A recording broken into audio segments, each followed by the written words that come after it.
Ostas iela. Šodien to pieņemts saukt par Ostas promenādi. Šis nosaukums radies stihiski un ventspilnieki to iemīļojuši. Un tiešām, šodien tā ir gan ventspilnieku, gan pilsētas viesu iecienīta pastaigu vieta. Šeit regulāri tiek rīkoti dažādi svētku pasākumi, piemēram, jūras svētki, arī pilsētas svētki. Tomēr šādu reprezentatīvu tēlu Ostas iela ieguvusi salīdzinoši nesen, apmēram pirms 15 gadiem. Ostas promenādē, kas aizvies gar Ventas upi, ietilpst ne tikai Ostas iela, jo tā sākas Plosta ielā. Šai ielai nav laimējies, kādreiz tā bija svarīga satiksmes trase, šodien strupceļš.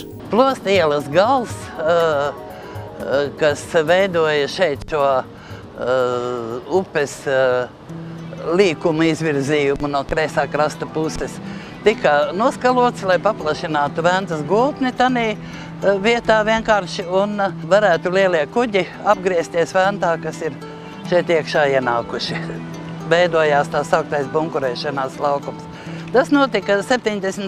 gados, bet pirms tam gadsimtiem ilgi šī iela bija svarīga satiksmes artērija, jo jau 17. gadsimtā ir pieminēts un līdz 19. gadsimta otrai pusē šeit bija plosts, pārceltuve plosts, kas bija koka konstrukcijā ar virvi, ko vilka vai ne pāri Ventas upē, lai varētu tikt visi šajā pilsētā iekšā. 1868. gadā šeit ceļ tiltu pār Ventu, kas atradās te līdz tam laikam, kad tika pārvietots uz Sarkanmuižas Dambja galu, kuram pretī Ventas labajā krastā tika uzbūvēta jaunās Maskavas Ventspils-Ribinskas dzelzceļa līnijas Ventspils stacija un pasažieru stacijas ēka.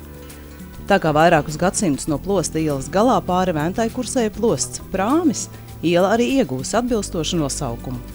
Pēc tilta likvidēšanas iedzīvotāju ērtībām turpina kursēt kuģītis. 1960. gadu sākumā, attīstoties autobusu pārvadājumiem, kuģīšu satiksme iznīkst. Plosta ielas gals pie Ventas pārvērties par pilnīgu strupceļu. Šādu vēsturisko notikumu pavērsienu nevarēja paredzēt arī Ventspils Svētā Nikolaja pareizticīgo baznīca. Plostu iela laikam sakarā ar savu svarīgo tādu lomu pilsētas ielu tīklā arī bija tā vieta, kuru izvēlējās, ka 1901. gadā uzcēla pareizticīgo baznīcu. Līdz tam pareizticīgo baznīca bija iekārtota pilī, vietā, kur kādreiz 18. gadsimtā visu laiku bija luterāņu baznīca ventspilniekiem. Un tad, kad 1835. gadā uzcēla tagadējo luterāņu baznīcu, tad, lūk, atbrīvojās vieta, kur vēlāk varēja iekārtot pareizticīgo baznīcu. Jo pa to laiku, Kurzemes guberņas apstākļos, protams, bija sanākuši no Krievijas ierēģi, militāri personas, dažādi vēl speciālisti, ostas un vēlāk dzelzceļu un tam līdzīgos jautājumos, tiem visiem vajadzēja šo baznīcu. Plosta iela – teritorija, kur bez dzīvojamām ēkām atradušies arī rūpnieciska rakstura uzņēmumi, piemēram, Ziemeļu Dzirnavas. Plosta ielā ilgstoši kopš 1866. gada atradušās arī tās augtās Kāna zāģētavas ar 25 metrus augsto skursteni. 1893. gadā zāģētavu atjauno. Tajā bijuši pavisam 4 lieli ugunsgrēki, pie tam skurstenī iespēris zibens. Beigās skurstenis apjosts ar dzelzs stīpām. Zāģētavas dod darbu daudziem ventspilniekiem. 1834. gadā Plosta ielā notiek nelaime. 1934. gadā, 17. maijā, te Plosta ielas labajā pusē vienmēr ir visādi ģimenes dārziņi bijuši tur tālāk. Tur vienkārši cilvēki pavasarī sakop savus lauciņus un dedzina tur visādas gružas. Un saceļās milzu vējš, nespēja viņi to uguni savaldīt. Uguns pāriet pāri ielai, nodeg Kāna zāģētava ar vairākām ēkām un nodeg 11 dzīvojamās mājas. Tā ir Ventspilī lielākā tāda uguns nelaime, kādu mēs pēdējos gadsimtos zinām. 26 ģimenes ugunsgrēka rezultātā paliek bez mājvietām. No uguns tika glābta elektriskā spēkstacija, kura darbojās šajā ielā līdz 1957. gadam. Plosta ielā 13 atradās Aleksandra Šmita tvaiga dzirnavas, kuras darbojās vēl pēc Pirmā pasaules kara. Pats Aleksandrs Šmits mācījies Ventspils reālskolā Dārza ielas stūrī, kur šobrīd ir prāmi terminālis. Ēku 1904. gadā cēlis tirgotājs Reinke. Līdz Pirmajam pasaules karam te atradās 7 klašu vīriešu reālskola. 1920. un 30. gados ēkā darbojas 6. Ventspils pilsētas vācu pamatskola. Padomju laikā ēku paaugstina par 1 stāvu un izmanto kā dzīvojamo māju. Jauno laiku sākumā celtne pamesta.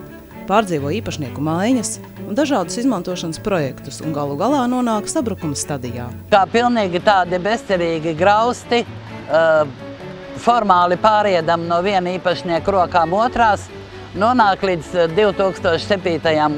gadam, kad Ventspils brīvosta, kas ir ļoti daudz ko darījis šeit ostas promenādes labiekārtošanā. Paņem šo ēku, saglabājot tās fasādes, iekļauj viņu pasažieru termināla lielajā apbūvē. Vēl šo baltu dienu, vasaras mēnešos, šeit iebrauc turisti no Vācijas un dažkārt arī citām zemēm. Un nāk šeit un pilnīgi ar asarām acīs skatās uz šīm vecajām fasādēm, kur ne jau nu vairs viņi paši, jo tik veci vairs te nebrauc, ne vairs viņi paši, bet viņu vecāki vai rada gabali ir šī skolā mācījušies. Ķieģeļa ēkā pie prāmi termināļa, ko vietējie iedzīvotāji atceras kā kantori, kurā apmaksā elektrības rēķinus, 20. gadsimta sākumā darbojās ēdnīca Rabočeja čainaja vai strādnieku tējnīca. Kopš 1910. gada šo ēku visu laiku piemin Ventspils vietējā presē. Viņa ir ķieģeļu ēka, kā jūs redzat, viņa ir celta tā laika ostas celtņu stilistikā, vai ne, tajā pilnīgi iekļaujas. Un viņu ir būvējušas kaut kādas Krievijas labdarības un atturības biedrības, lai palīdzētu ostas strādniekiem, apgādātu viņus ar lētu ēdienu, neko pie tam nepelnot, bet vēl piemaksājot klāt. Tējnīcā var iegādāties tēju ar cukuru par 1 kapeiku, zupu par 12 kapeikām, pusdienas no 2 ēdieniem par 20 kapeikām. 1910. gadā tējnīcu apmeklē pat 51 401 cilvēks. Tieši pretī strādnieku tējnīcai 1891. gadā izbūvē ziemas ostu. Katrīnas ielas galā aiz tirgus laukuma uzstādīts tēlnieka Paula Jaunzema jūrakmens par piemiņu Ventspils ostas kuģošanas kanāla padziļināšanai līdz Baltijas jūras maksimumam, 17,5 metru atzīmei. Nosvinēts šis sasniegums 1998. gada maijā. Tā paša gada 1. oktobrī uzstādīts piemineklis, kurā izmantoti kanāla padziļināšanas gaitā iegūtie lielie akmeņi. Lielākais sver 55 tonnas.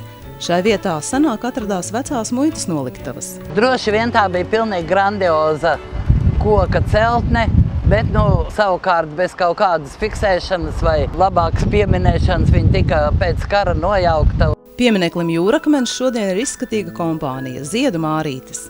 Gadsimtiem ilgi Ventas kreisais krasts pils un pilsētas teritorijā bija kuģošanai izmantota piekraste, ko lietoja gan Livonijas ordenim un pēc tam Kurzemes hercogam piederošo kuģu braucēji, gan Ventspils tirgotāji nolīgtie jūrnieki, arī dažādi svežzemi kuģotāji. Te pacēlās koka 1-stāva un 2-stāvu noliktavu rinda, drūzmējās ostas strādnieki un zirgu pajūgi. Tikai 20. gadsimta sākumā sakarā ar Ventspils ostas attīstību un dzelzceļa līnijas izbūvi ostas darbība pamazām pārcēlās uz Ventas labo krastu. Par Ventas piekrastes labiekārtošanu tolaik īpaši nedomāja. Par to sāka runāt 1930. gados. 20. gadsimta laikā kā piemiņa vēl vairākus gadu desmitus Ventas kreisajā krastā saglabājās vecās 18. un 19. gadsimtā celtās vācu tirgotāju noliktavas.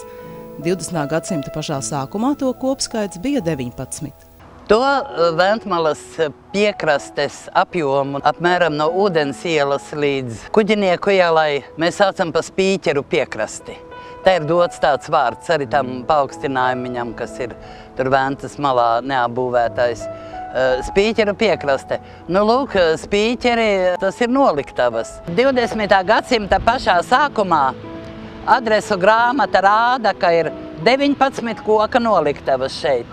Viņas ir 1 stāvu un 2 stāvu koka konstrukcijas ēkas, kas no šodienas arhitektūras vēstures viedokļa būtu traki interesanti objekti, bet jau kopš 20. 30. gadiem viņas nicinoši saucot par vecajiem vācu tirgotāju koka šķūņiem, vienu pēc otra nojauc, un pēdējo nojauc tur jau tuvu 40. gadam pie pils stāvoša, un ar to šīs koka noliktavas savu eksistenci šeit Ventmalā beidz. Vientuļu noliktava promenādē to laiku lieciniece, nu jau mūsdienīgākā izskatā, kuru ventspilnieki zina kā veco spīķeri. Blakus tam Strūklaka kuģu vērotājs. 2002. gadā to radīja arhitekte Rita Dobičina un telnieks Igors Dobičins no sarkanā Zviedrijas granīta. Teritoriju starp ūdens ielu un pilskalnu bija iecerēts veidot par reprezentatīvāku vietu, kur piestātu pašmāju un ārvalstu karakuģiem, kas ieradušies kādās vizītēs. Otrais pasaules karš un tam sekojošais padomju laiks lika par šīm idejām aizmirst. Ventas krastmala pamazām pārvērtās par izdrupušu, vietām izskalotu un iebrukušu krastmalas nostiprinājumu.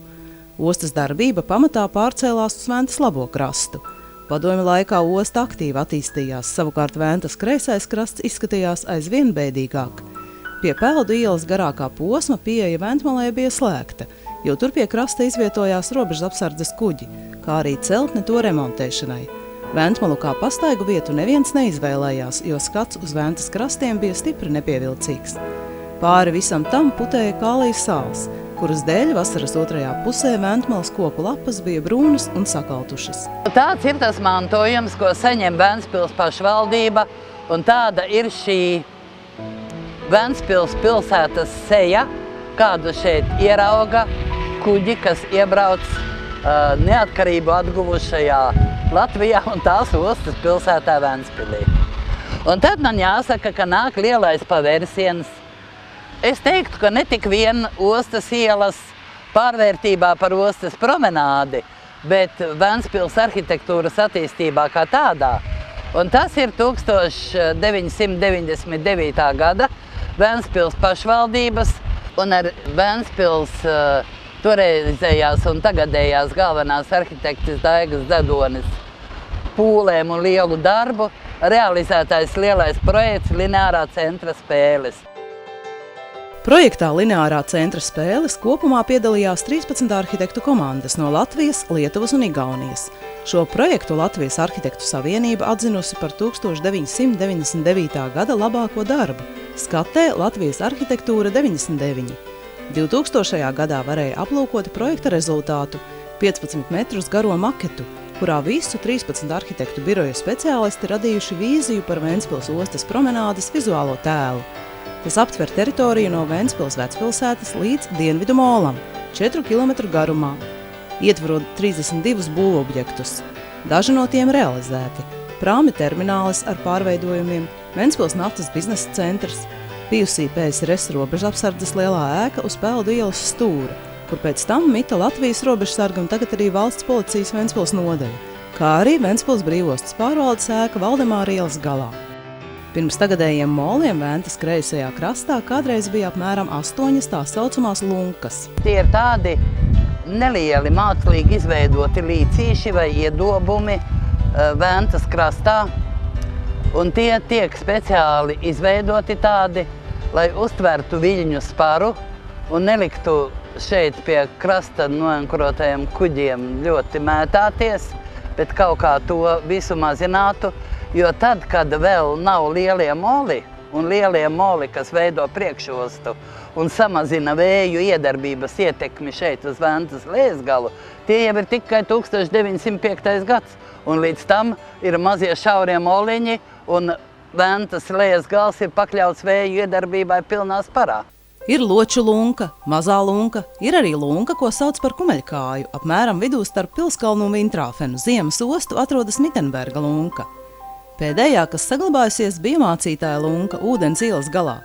Tās nosaukums cēlies no vācu draudzes mācītāja mājas, kas arī atradusies ūdens ielas galā. Vecākās ziņas par pastorātu namā ūdens iela 10 ir jau no 17. gadsimta beigām. Kādreiz mācītāja lunka izmantota arī zirgu peldināšanai, tāpēc tā ir lēzena mala. Šo lunku kā pēdējo aizber 1938. gadā. Agrāk bijis nabagajiem, vēlāk domāts turīgajiem. Nams ēku kompleksā Kuģinieku un Ostas ielas stūrī. Nu vienā no šī kompleksa namiem atrodas naftas biznesa centrs. Sākot no 19. vai pat 18. gadsimta vienstāva mūra ēkas gar Kuģinieku ielu, tālāk šī te kompleksa, kura fasāde ir pavērsta pret ventu un kas jau sevi iezīmē tādas eklektika vai historisma, arhitektūras iezīmes.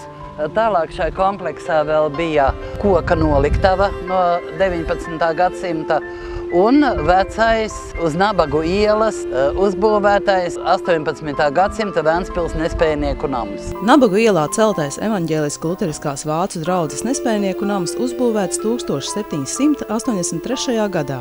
Šī nama uzcelšana ir komercpadomnieka un tirgotāja Kristiāna Brauna žests, kad viņš par saviem līdzekļiem uzceļ nabagmāju Ventspilī, kas vēl līdz mūsdienām saglabājusies un pašlaik atrodas Ventspils naftas biznesa centra kompleksā. Nams rekonstruēts 2002. gadā. Pretīm biznesa centram atrodas Brīvostas pārvaldes ēka. 19. gadsimta sākumā te bija ledus pagrabs, bet jau 19. gadsimta beigās smalka viesnīca Royal. Tas jau ir 19. gadsimta beigas, 20. gadsimta sākums, Ventspils uzplaukums, daudz smalku kungu ierašanās šai pilsētā, tirdzniecības un dažādos citos sakaros. Tad 20. gadsimta sākumā viņš šo jugend stilā ieturēto piebūvi uzceļ, un tā kā viesnīca viņa funkcionē vēl līdz Otram pasaules karam. Bet pēc tam viņa nonāk padomju armijas pārziņā, un tad arī, protams, netiek ne īsti remontēta, ne šāda, ne tāda, un tāda viņa paliek. Tad šodien mēs atkal varam ar šo celtni lepoties. Es atceros, kādas kauna sajūtas es pārdzīvoju, kad ienāca šeit kaut kādā, acīm redzot, pēc 1990. gada, kaut kāds kuģis no Zviedrijas, un zviedri izkāpa šeit, šajā tiešām nožēlojamā Ventas malā, izskrēja ārā ar saviem fotoaparātiem un sāka drausmīgi fotografēt pa labi un pa kreisi, jo izskatījās tieši kā kaut kādā Graustur rajonā. Tāda bija šī piekraste un šī vieta. Un es biju tik nikna un domāju, iedomājies, pa ko te ir jāgavilē, jāpriecājas un kas ir jāfiksē. Pateicoties Ventspils Brīvostas ievērojamajiem ieguldījumiem, šī ēka atgūs iepriekšējo cienījamo tēlu un turpina uzņemt svarīgus viesus, ministrus un vēstniekus darba vizītēs. Vieta, kur mēs pašlaik atrodamies, ir Pilskalns. Nosaukums Pilskalns dažkārt var radīt nepareizu priekšstatu, jo Latvijā mēs par pilskalniem saucam mūsu senču veidotos nocietinātās apbūves, kas parasti bija uz mākslīgi radītiem paaugstinājumiem, nostāvinātiem paaugstinājumiem pilskalniem. Šeit tas tā nav. Nosaukums Pilskalns šim paaugstinājumam ir tikai un vienīgi radies tāpēc, ka viņš ir blakus pilī. Patiesībā tas ir viens no balasta kalniem, kādi atradās Ostmalā vairākās vietās un bija nepieciešami burinieku flotes laikā, lai pēc vajadzības uzņemtu vai atstātu balastam kravu trūkumu gadījumā nepieciešamo smilti vai granti. Pilskalns nolīdzināts un apstādīts ar kokiem tikai pēc burinieku laika beigām, 19. gadsimta otrajā pusē, ap 1860. gadiem. Tad tas pārvēršas par pilsētnieku iecienītu pastaigu un atpūtas vietu. Kā dzimtenē šeit var justies arī turisti no dažādām valstīm, jo patiesībā balasta zeme te savesta gandrīz vai no visām pasaules malām.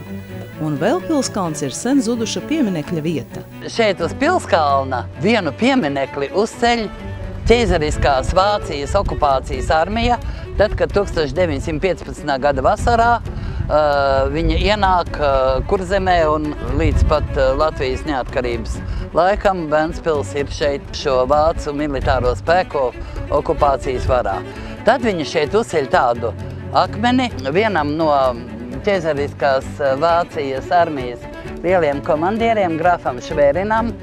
Tas ir tāds akmens samūrēts veidojums, uz tā ir bronzā lietas Švērina tāds bareljefs, tad ir uzraksts.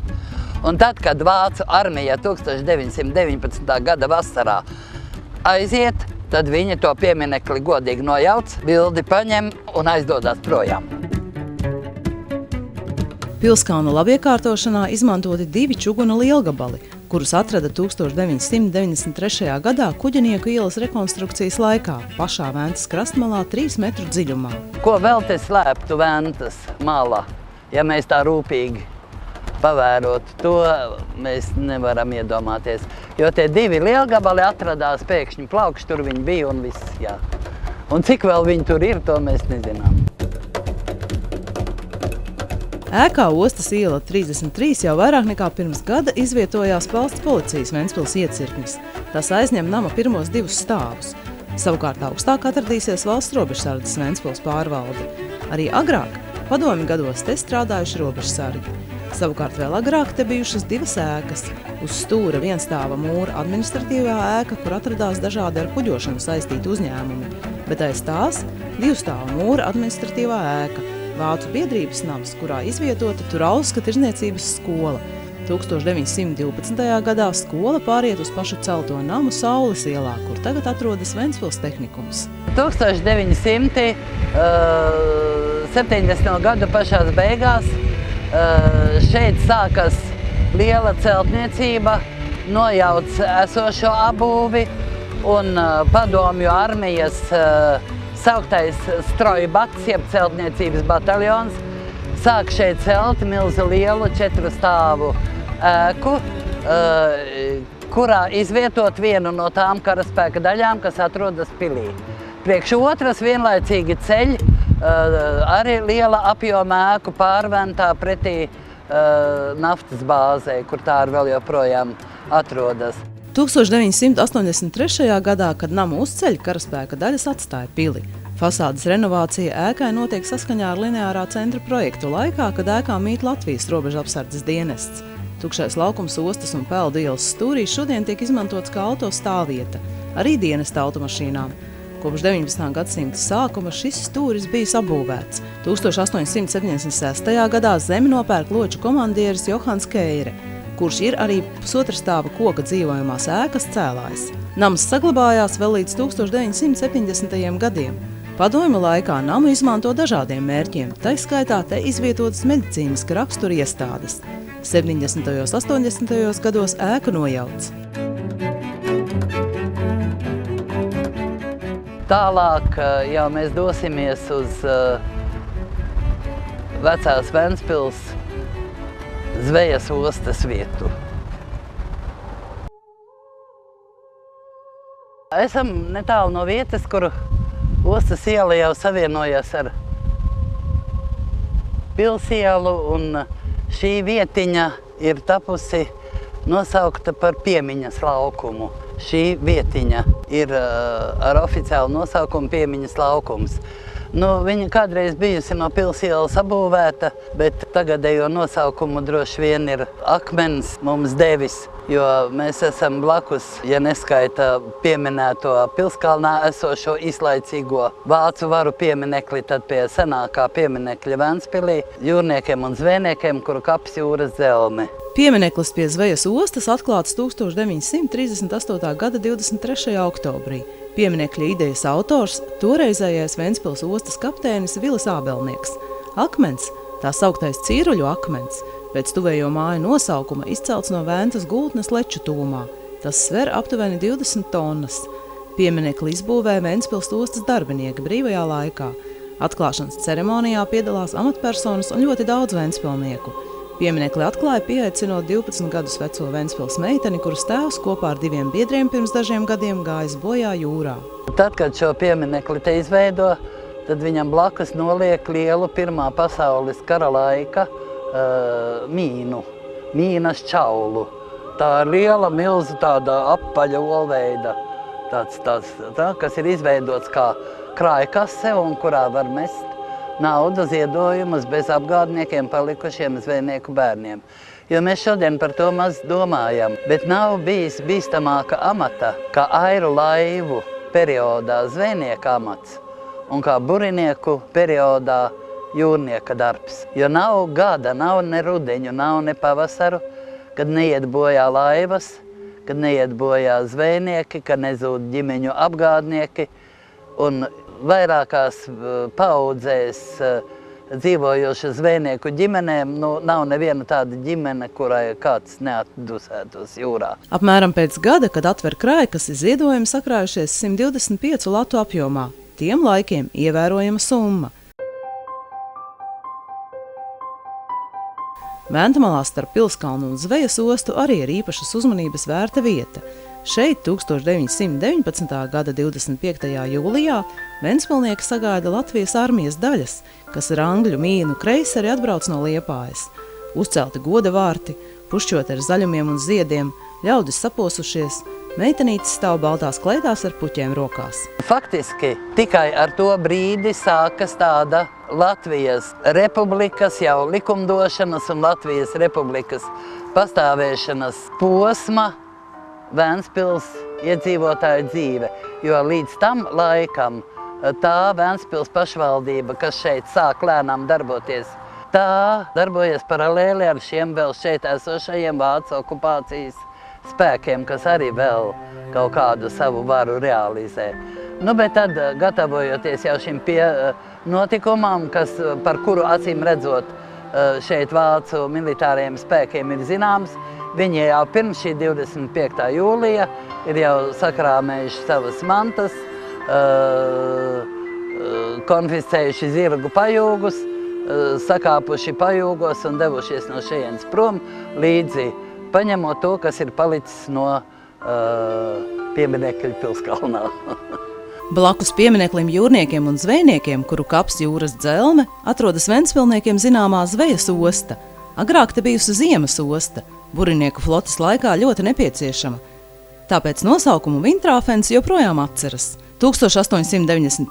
gadā to pārvērš par Zvejas ostu. Iedzīvotāju skaitam strauji pieaugot 20. gadsimta sākumā, tā zvejniecība gūst ar vien plašāku vērienu. Ap 10 no 11 gadu jau ienāk motorlaivas, un viss tas ļoti, ļoti izplešās pirms Pirmā pasaules kara ar zvejniecību dažādās izpausmēs, ar zvejniecību un zivju apstrādi savu maizi Ventspilī pelna ap 1000 cilvēku. Tas ir ievērojams daudzums pie šī 30 000 iedzīvotāju lielā ventspilnieku skaita, kāds ir tajā laikā. Bijušās ziemas ostas kopš 1891. gada Zvejas ostas malā atradās Ventspils ostas celtniecības darbu pārvaldes divstāvu koka ēka. Pēc Pirmā pasaules kara apmūrēta, izmantot arī kā ostas pārvalde. Nams gāja bojā Otrā pasaules kara beigās, bombardēšanas laikā 1944. gada vasarā. No turienes Ventspils ostas galvenais inženieris Mečislavs Šistovskis, kas ir šeit speciāli nozīmēts par milzu šo pārvērtību galveno organizētāju Ventspils ostas pārbūvē 20. gadsimta sākumā. Tas tur darbojas, un šī ķieģeļu ēciņa, tas ir viņa laivu šķūnīts, tur stāv motorlaiva ar sliedēm, lai var nolaist ventā, kur viņš izbrauc, inspicēt molu celtniecību un piekrast šeit visas milzīgos darbus, kas tajā laikā notiek. Promenādes labiekārtošana ietver arī veloceliņu un gājēju celiņu izbūvi. Pastaigāties var arī Zvejas ostas teritorijā. Ventmala un promenāde, kur pagaidām taisnā virzienā vēl nevar izstaigāt, noslēdzas ar molu. Uz dienvidu molu var nokļūt un pa to pastaigāties tikai kopš 2001. gada. Šeit darbojas skatu tornis. 2004. gadā uz speciāla paaugstinājuma novietots Zvejas kuģis Azova. Paši moli ir nozīmīgas hidrotehniskās būves. Projekta autors toreizējais Ventspils ostas celtniecības darbu vadītājs Mečislavs Šistovskis. Tie izbūvēti Ventspils ostas lielās modernizācijas laikā, darbi pabeigti 1904. gadā. To sākotnējais garums bija 1,5 un 2 kilometri. Moli veido lielu priekšostu. Molu izbūves neparedzētās sekas, strauja smilšu pieskalošana pie Ventas kreisā krasta un jūras atkāpšanās. Pilsētas pusē kopš 20. gadsimta sākuma jūra atkāpusies pat par 800 līdz 1000 metriem, radot vietu daļai no ostgala apbūves.